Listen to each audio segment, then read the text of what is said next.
روزی که هیچ کس یا هیچ منبری اگر بگویم انتقاد بر رژیم ایران نداشت، این منبر صدا خور بلند کرد.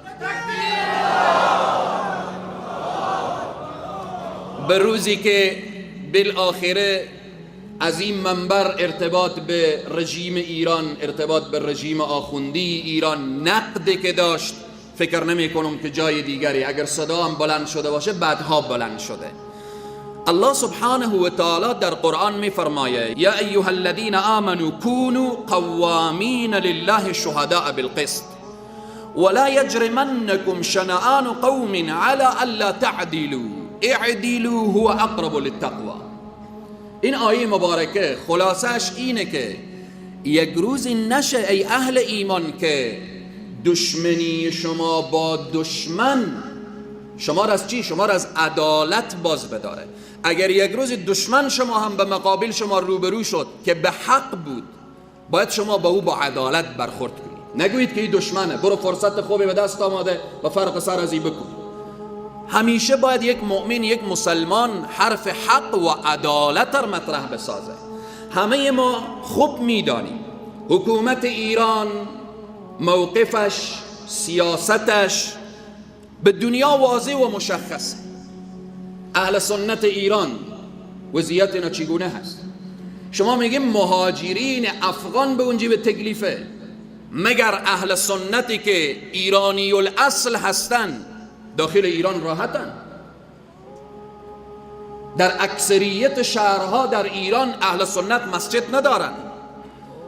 اهل سنتی که بیش از 25 میلیونن، یعنی بیش از 25 میلیون اهل سنت ما در ایران داریم که اونها در اکثریت شهرهای ایران مسجد ندارن. برای اهل سنت به اکثریت شهرها اجازه مسجد داده نشده.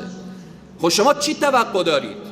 او برای سنی ایرانی خود اجازه مسجد نمیده، اجازه نفس کشیدن راحت نمیده.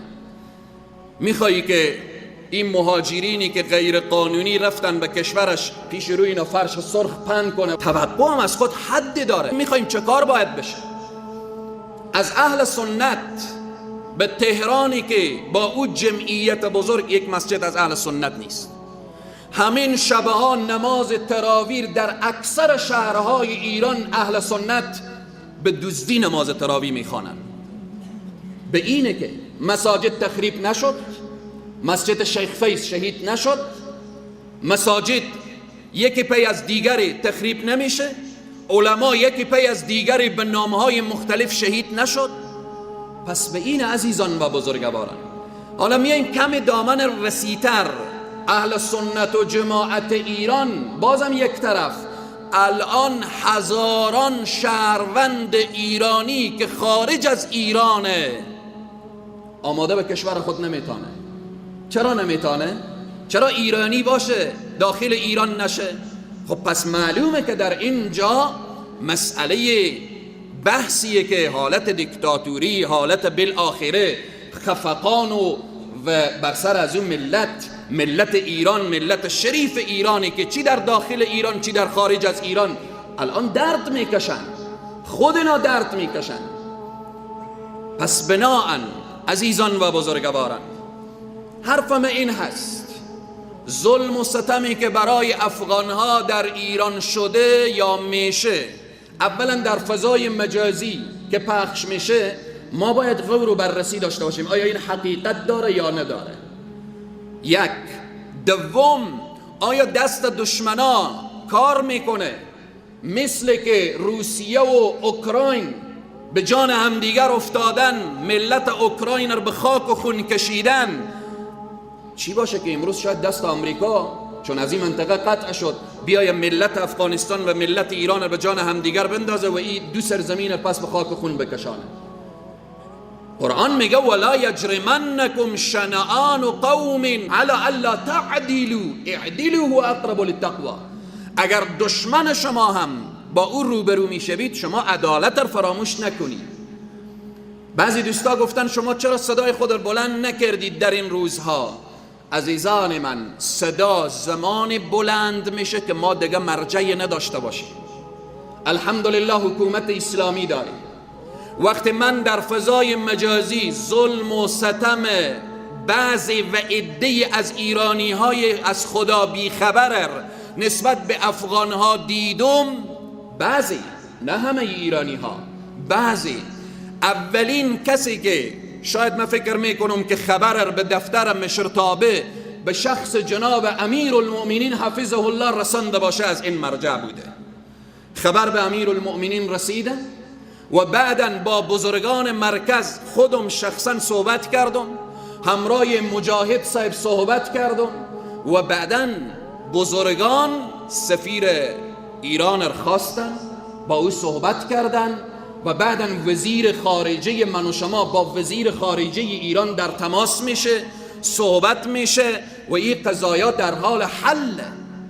ما در رژیم گذشته که اینجا فریاد سر میدادیم، آن روزی که افغانها را سوختاندن، آن روزی که افغانها را به دریا انداختن، آن روزی که افغانها را تکه تکه می کردن، از این منبر وقت فریاد می زدیم کسی نبود که ما به او مراجعه کنیم.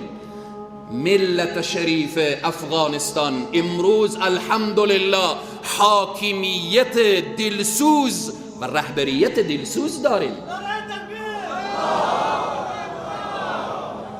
امروز از آدرس ملت افغانستان به خاطر مظلومیت مهاجرین داخل ایران سفیر ایران خواسته میشه، با او حرف زده میشه.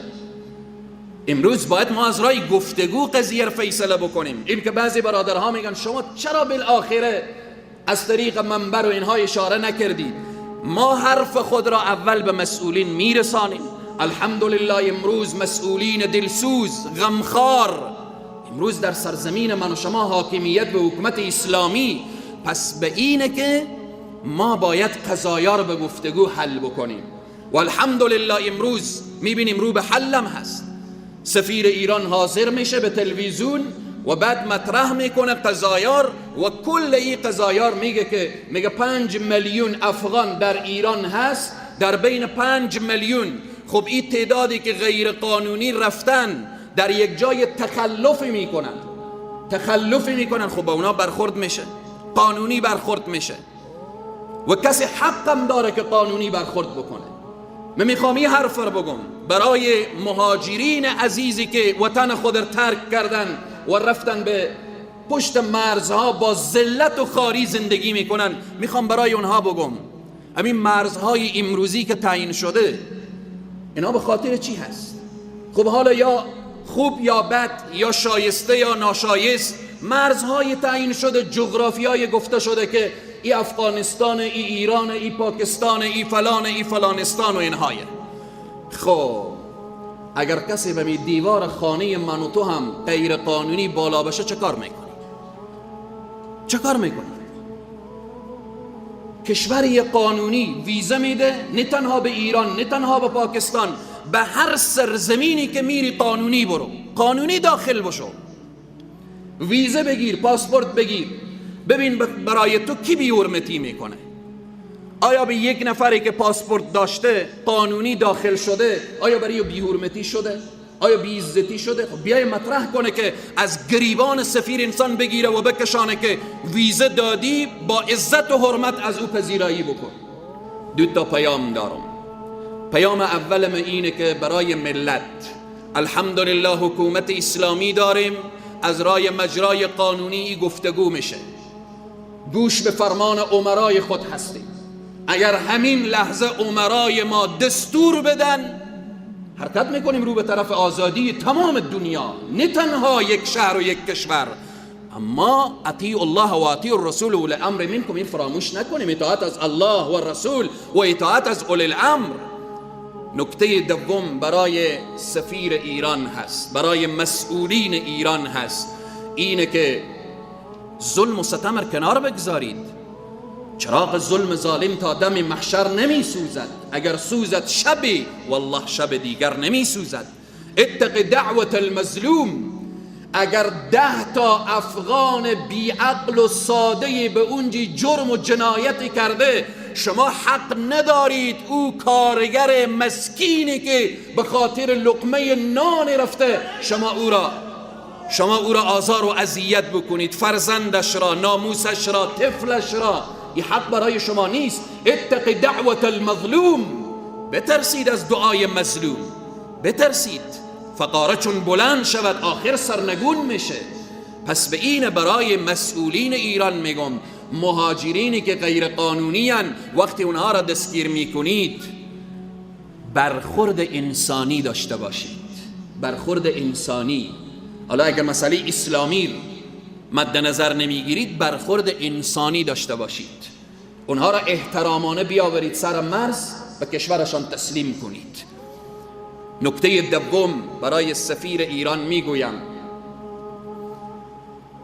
آقای سفیر ایران در مصاحبه خود میگن که ما الان روزانه 4.5 تا 5,000 ویزا صادر میکنیم، تا 5,000. این به رخ ملت افغانستان نکشید. این را به خاطر خدا شما نمی کنید، به خاطر ملت افغانستان هم این کار را نمی کنید. هر ویزایی که صادر میشه 80 یورو، 20 یورو دگم بالاخره دست کمی، حالا بیشتر مصرف میشه، 20 یورو دگم میگذاریم، میشه 100 یورو. یعنی 1400 و چند میلیون تومان شما روزانه از اینجا میبرید، باز به رخ ملت افغانستان میکشید که ما به شما ویزا میدیم. شما به خاطر خدا ویزا نمیدید، به خاطر یورو ویزا میدید.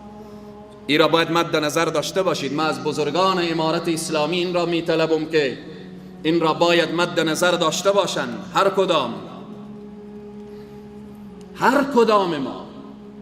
کدام ما باید ملت را تشویق بکنیم. روزانه 50,000 یورو از این سرزمین بیرون میشه.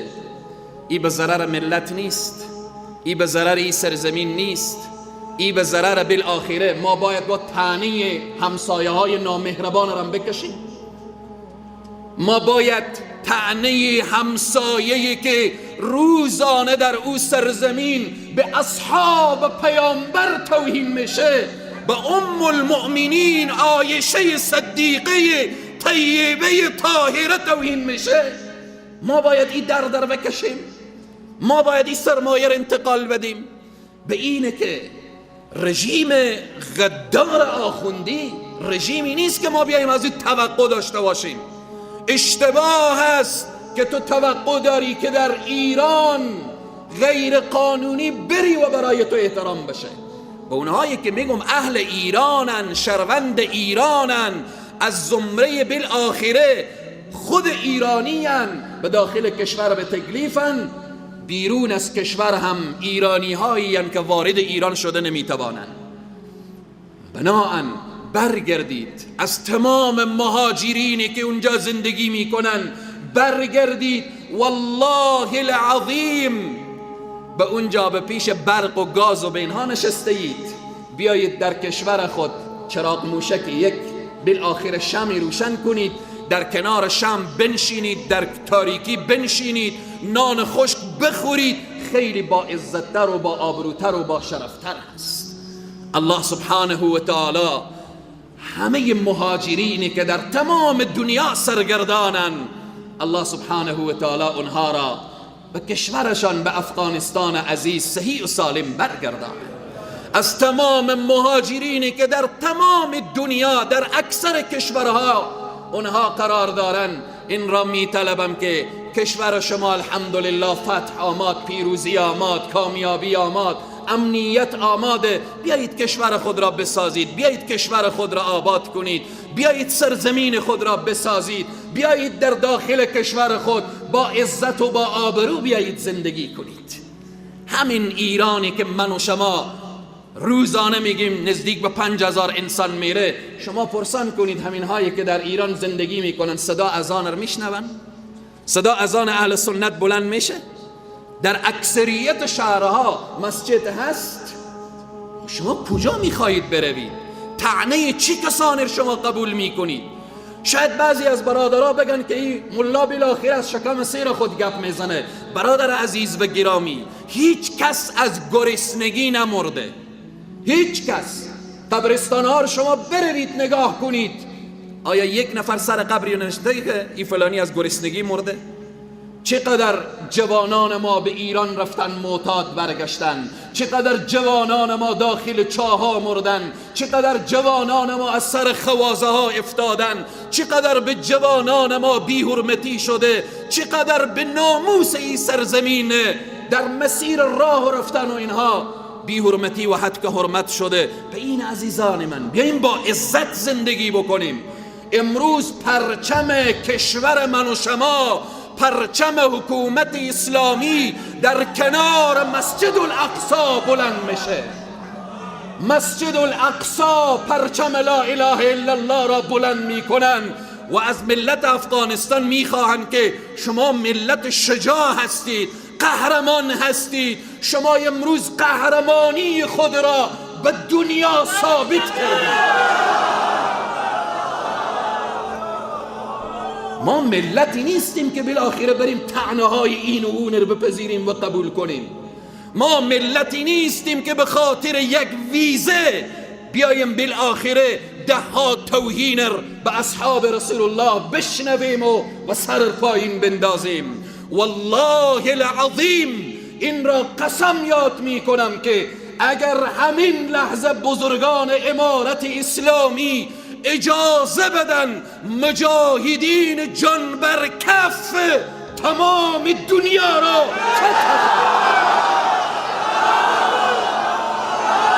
اگر بزرگان امارت اسلامی اجازه بدن مجاهدین جان بر کف پرچم لا اله الا الله را در کاخ سفید آمریکا به اعتزاز برخواهند.